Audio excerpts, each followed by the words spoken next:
Assalamualaikum warahmatullahi wabarakatuh. Bismillahirrahmanirrahim. Alhamdulillahi rabbil alamin. Wassalatu wassalamu ala asyrafil mursalin Sayyidina wa maulana wa syafi'ina wa uswatina wa habibina wa qurrati a'yunina Muhammadin sallallahu alaihi wasallam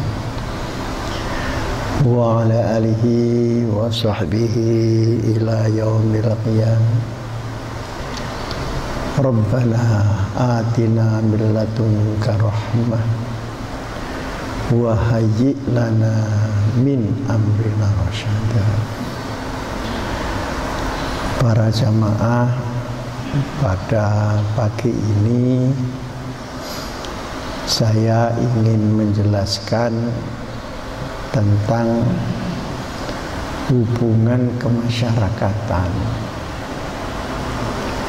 atau hubungan sosial menurut ajaran Nabi besar Muhammad sallallahu alaihi wasallam. Karena kita tidak mungkin hidup sendiri. Kebutuhan kita tidak buat sendiri. Dibuat oleh orang lain. Kita memerlukan orang lain. Hubungan pertama masyarakat yang paling kecil adalah hubungan keluarga. Bagaimana mengatur keluarga itu agar terjadi hubungan yang baik. Di dalam Al-Quran disebutkan wa'ashiruhunna bil ma'ruf. Pergaulilah istrimu dengan baik. Jadi tidak boleh menang-menangan. Muasyarah artinya saling.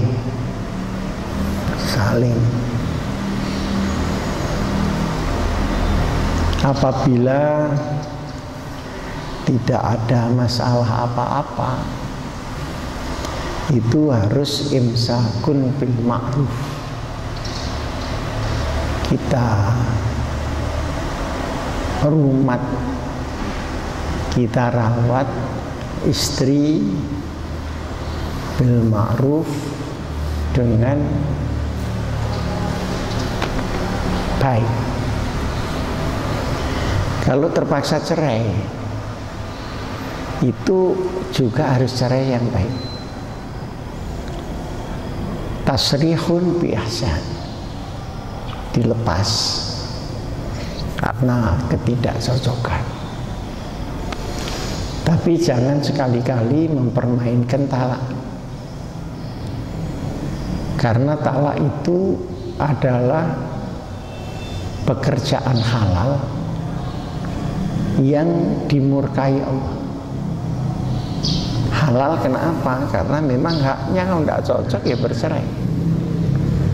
Tapi ingat, akibatnya bisa kepada anak, bisa kepada orang-orang yang sebenarnya tidak bersangkutan dengan perpecahan suami istri itu. Orang yang kawin cerai terus, itu juga dilaknat oleh Allah. La'anallahu zawwaqi wa zawwaqa. Orang yang ngalang-ngalih itu untuk mencicipi sana, mencicipi sini, tidak boleh. Jadi sebelum nikah harus diperhitungkan dengan yang sebaik-baiknya.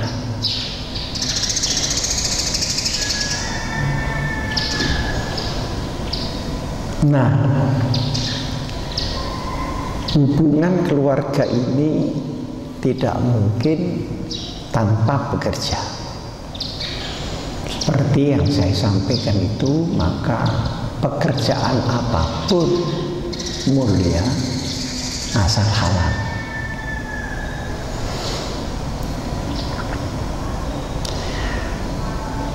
Wa 'allamnahu sun'ata labusin lakum lituhsinakum min ba'sikum fahal antum syakirun.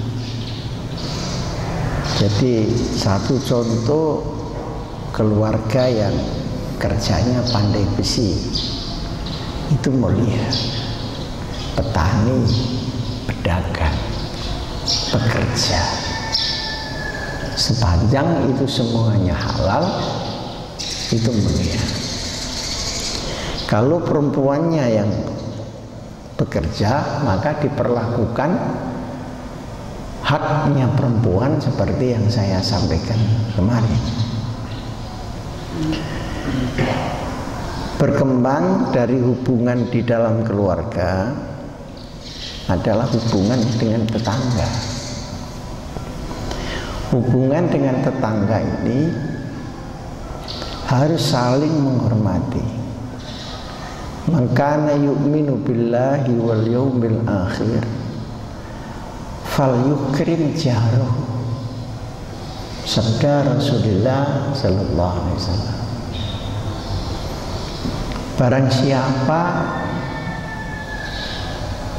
iman kepada Allah dan hari akhir,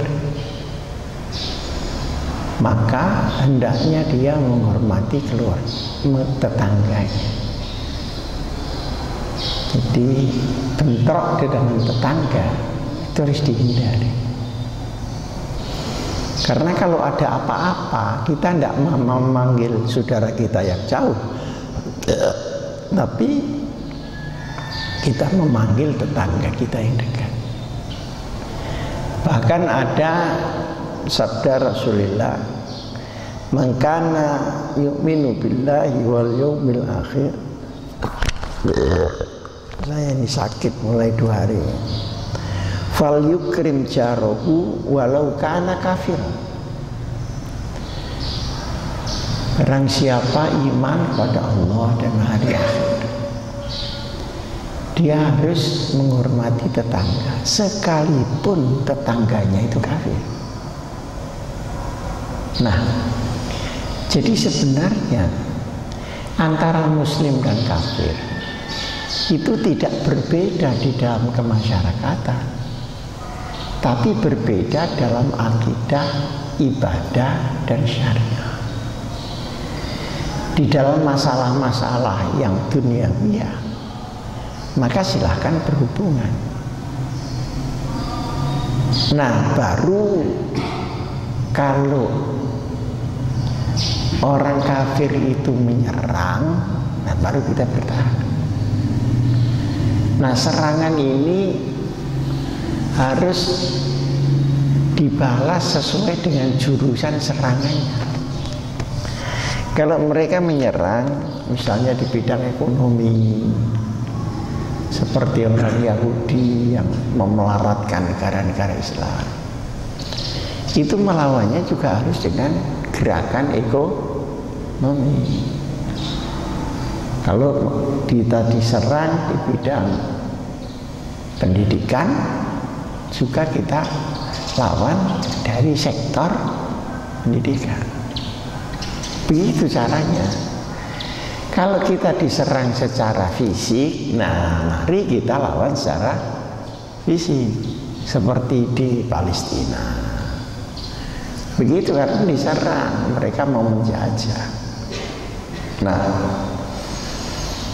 jadi di dalam hadis Rasulullah Sallallahu Alaihi Wasallam ada 2 model orang kafir. Pertama, orang kafir yang agresif, yang suka menyerang orang Islam, dan itu selalu ada di dunia ini. Jadi yang kerjaannya itu mikir supaya orang Islam hancur, itu ada bagian ini. Nah, itu sudah diberitahukan oleh Al-Quran, walantarto angkal yahudu walan nasoro hatta tattabi'a millatahum. Orang Yahudi dan Nasrani itu di dalam hatinya dia tidak akan rela kita beragama Islam. Tapi isinya orang Yahudi Nasrani bukan cuma itu. Ada yang akrobahum mawaddatan lillazina aman. Ada yang asyaddan nasi adawatan. Jadi ada juga orang Kristen yang baik dengan kita. Kristen ya Kristennya sendiri, Yahudi ya Yahudinya sendiri. Nah, tapi juga ada yang asyaddan nasi adawatan itu. Seperti di Belanda, gerakan Wilders itu seorang anggota parlemen yang kerjaannya ngaco Islam terus. Salman Rushdie di Inggris yang menghujat ayat-ayat Quran. Kemudian ada juga belakangan ini dari mana itu, Hawaii. Banyak, tetapi yang tidak begitu juga ada. Itu khusus mengenai orang Kristen itu bos-bosnya mereka dari Eropa. Kalau orang Katolik itu bosnya dari Vatikan,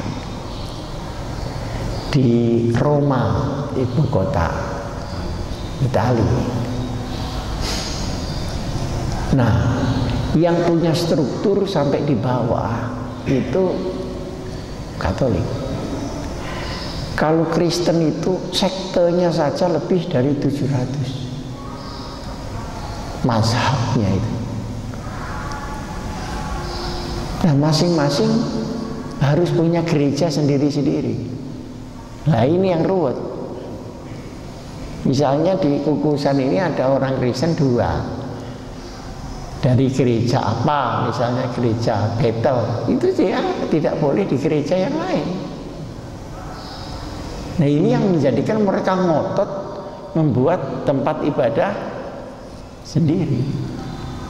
Nah, kalau kita kan enggak, ya masjid mana yang dekat aja gitu. Terawih ya mana yang singkat aja. Udah repot-repot banget gitu. Gitu. Jadi beda. Nah, jadi tetangga yang kafir tadi kita tidak usah mengikuti keyakinan, akidah dan ibadah mereka. Kita bisa musyrik, tidak boleh. Tapi dalam pergaulan sehari-hari kita harus tetap baik. Nah, ini akhlak Islam. Nah, kemudian bagaimana hubungan sosial di antara sesama muslim, itu juga diatur. Sesama muslim itu harus ada ukhuwah, persaudaraan. Mengapa tidak disebut wahdah? Tidak disebut persatuan, tapi persaudaraan. Karena tidak mungkin orang Islam sedunia pendapatnya satu. Pada bidang-bidang yang pokok memang ya, tapi bidang-bidang yang kecil-kecil, soal politik, soal mazhab, soal batal tidak batal, itu selalu beda. Kenapa terjadi perbedaan? Pertama, pemikirannya tidak sama. Yang kedua, kondisi setempat tidak sama. Yang ketiga, budaya setempat tidak sama. Maka Islam yang besar dan Islam yang longgar itu kemudian dirinci di dalam kehidupan sehari-hari secara berbeda, tetapi masih di dalam naungan Islam. Oleh sebab itu maka disebut ukhuwah, bersaudara. Kalau bersaudara itu ada satu orang apa ada lebih dari satu orang? Mesti lebih. Nah, disatukan sama sekali sama ya tidak bisa. Maka sekalipun tidak sama, kalau sama-sama Islam harus terjadi persaudaraan. Nah, ini yang penting. Selisih-selisih sedikit ya biar saja, tapi perlu dijelaskan mana yang terbaik di antara yang selisih-selisih itu.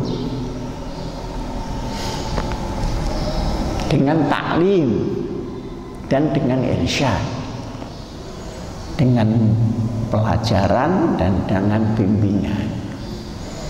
Seperti tarawih kita kan ya, kalau sudah 4 rakaat banyak yang pulang.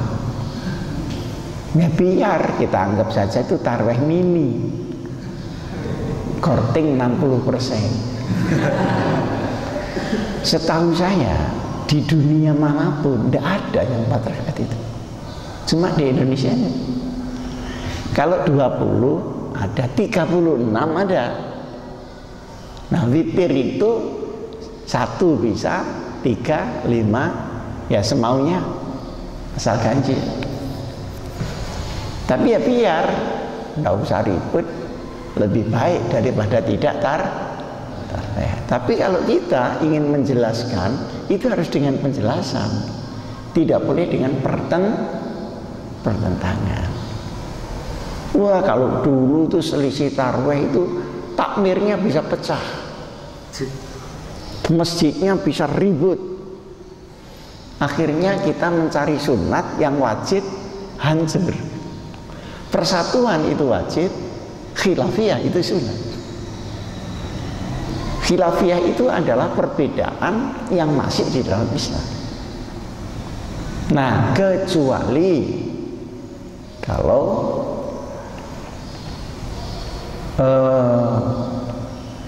perbedaan itu sudah keluar dari Islam. Nah, ini nggak boleh. Seperti Ahmadiyah, itu tidak boleh ditolerir. Masa punya nabi 2? Wah, itu kan sudah gawat itu. Harus dipotong di sini, tidak Islam dia. Nah, tapi sekalipun dia tidak Islam, dia dianiaya juga tidak boleh. Kenapa? Karena orang kafir, orang musyrik saja tidak boleh dianiaya dengan sendirinya, apalagi orang yang nyeleweng. Paham enggak yang saya maksud? Nah, jadi antara kita tidak setuju dengan tindakan kita, itu harus dibedakan. Saya kalau ditanya bagaimana pendapat Pak Hasyim tentang Ahmadiyah, ya nyeleweng, dia kufur, tidak boleh mengaku Islam. Lalu bagaimana?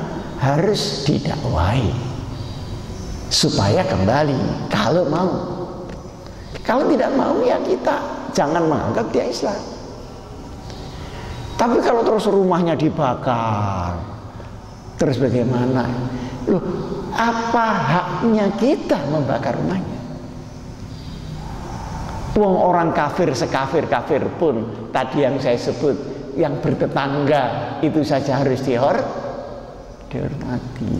Jadi beda, Pak.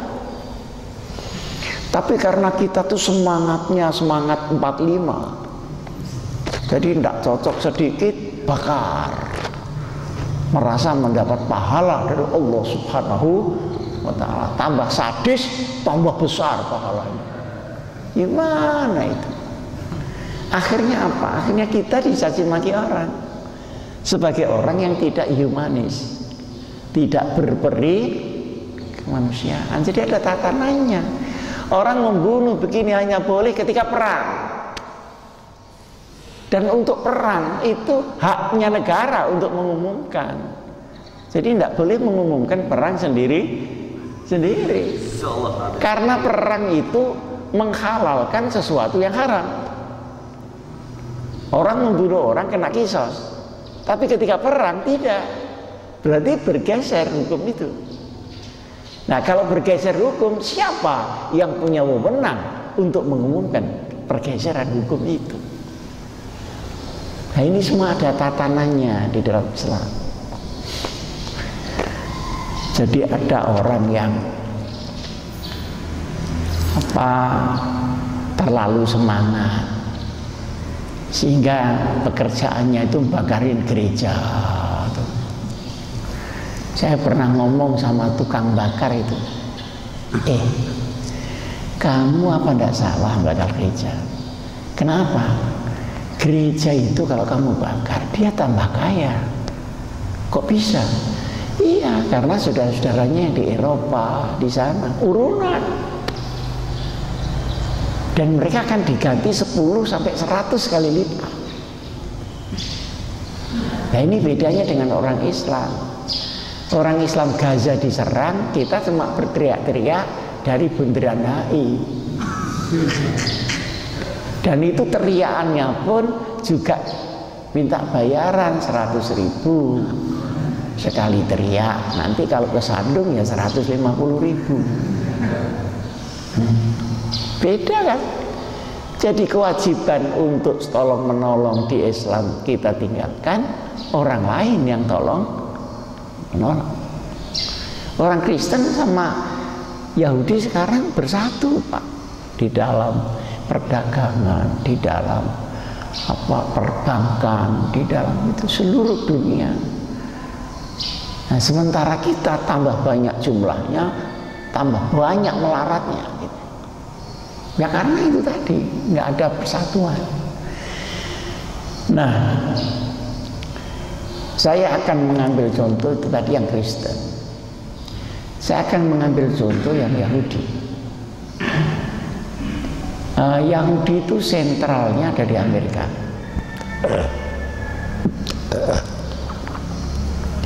Tetapi negaranya dari Israel. Itu.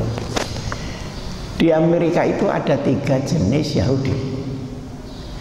Pertama Yahudi yang hanya ngurusi agama aja, yang hanya ibadah, baca Taurat di sinagog itu soleh menurut dia, dan tingkah lakunya juga baik seperti apa yang dikatakan Taurat itu. Nah, yang kedua Yahudi yang berdagang. Nah, Yahudi yang berdagang itu karena pinternya, itu hampir seluruh dunia itu dikuasai perdagangan Yahudi. Wong imam Masjidil Haram saja habis khutbah mencaci maki Yahudi, itu kalau selesai khutbah minumnya Coca-Cola. Padahal Coca-Cola itu bikinan ya. Artinya apa? Artinya mereka sudah menguasai sangat dahsyat seluruh dunia begitu. Nah, yang sadis lagi adalah yang Zionis. Ada Zionis. Zionis itu ya yang ngumpul di Israel untuk membuat sebuah negara dan siap berperang dengan negara mana saja. Nah, ini beda-beda. Tapi terlepas beda-beda, cara mereka berpikir itu jauh lebih cerdas dari kita. Misalnya begini, kalau kita menjadi dokter, itu kan cuma berpikir bagaimana menyembuhkan penyakit. Kalau Yahudi tidak, supaya saya sebagai dokter laris, saya harus membuat penyakit. Nah, kan pinter mana ya? Jadi dokter sak gawe ini penyakit. Dia menjual tank, menjual senjata perang sambil menciptakan perang terlebih dahulu di negara masing-masing. Jadi pikirannya itu double terus gitu. Nah, sehingga kalau kita melihat Yahudi itu mesti kesel, kita lihat tingkahnya seperti sekarang di Palestina, di Gaza. Tetapi kalau kita mau jujur, semua penemuan-penemuan yang ada itu rata-rata yang menemukan orang Yahudi. Listrik, mobil, kereta api. Jadi misalnya tidak ada Yahudi, tidak dibikin Allah, kita ini yang tidak listrikan. HP, apa itu bikinan orang Yahudi, internet. Jadi mereka mengisi kebutuhan dunia sambil merusak dunia itu sesuai dengan kepentingannya. Jadi Allah membuat makhluk seperti itu. Kalau seandainya Allah tidak membuat Yahudi, ya mungkin kita tidak naik mobil, nah kita juga tidak ada listrik, ya cukup ublik saja begitu. Karena ajaran kita itu qanaah. Wah, tambah apa remeng-remeng, tambah barokah, begitu kira-kira.